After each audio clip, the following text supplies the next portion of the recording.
H pylori की infection को treat करने के लिए एंटीबायोटिक्स और एंटासिड्स का कॉम्बिनेशन दिया जाता है। एंटीबायोटिक्स के द्वारा एच पाइलोरी के बैक्टीरिया को मारने की कोशिश की जाती है। फिर एंटासिड्स के द्वारा पैदा होने वाला एसिड फॉर्मेशन कंट्रोल किया जाता है। एच पाइलोरी के इन्फेक्शन को काउंटर करने के लिए, ट्रीट करने के लिए ज्यादा करके एमॉक्सिसिलिन, क्लेरिथ्रोमाइसिन, टेट्रासाइक्लिन और मेट्रोनिडाजोल नाम के एंटीबायोटिक्स का इस्तेमाल होता है।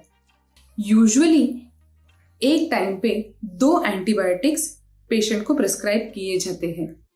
पेट में कुछ पंप्स के द्वारा एसिड का सिक्रीशन होता है। ये एंटासिड्स इन पंप्स को ब्लॉक कर देते हैं। इसकी वजह से एसिड सिक्रीशन पेट में नहीं हो पाता और एसिडिटी कंट्रोल में आ जाती है। कॉमनली एच पाइलोरी की ट्रीटमेंट के दौरान पैंटोप्रेजोल, ओमेप्रेजोल, रैबेप्रेजोल, एस-ओमेप्रेजोल, लैंसोप्रेजोल ऐसे टाइप के एंटासिड्स प्रिस्क्राइब किए जाते हैं। इनके साथ ही साथ एंटीहिस्टामाइंस यानी कि हिस्टामिन्स का सिक्रीशन कम करने के लिए, कंट्रोल करने के लिए एंटीहिस्टामाइंस को प्रिस्क्राइब किया जा सकता है। एच पाइलोरी की ट्रीटमेंट के दौरान हो सकता है कि आपको एक दिन में 14 से ज्यादा गोलियां लेनी पड़े, लेकिन बहुत जरूरी होता है कि आप ये कोर्स सही से पूरा करें।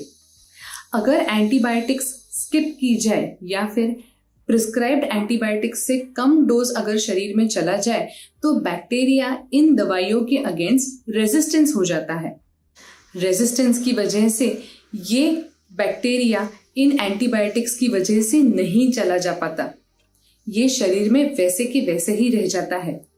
तो एसिड सिक्रीटिंग फूड्स को पूरी तरह से अवॉइड करें।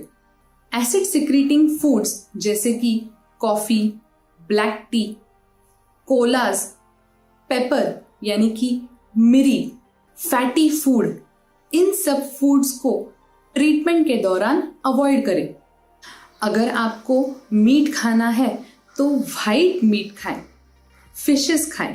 प्रोबायोटिक्स का कंजम्पशन ज्यादा रखें। ब्रोकली, कॉलीफ्लावर जैसी सब्जियों में अच्छे न्यूट्रिएंट्स होते हैं जिसकी वजह से हीलिंग बहुत अच्छी तरह से हो सकती है। इसीलिए ट्रीटमेंट के दौरान ब्रोकली और कॉलीफ्लावर खाएं।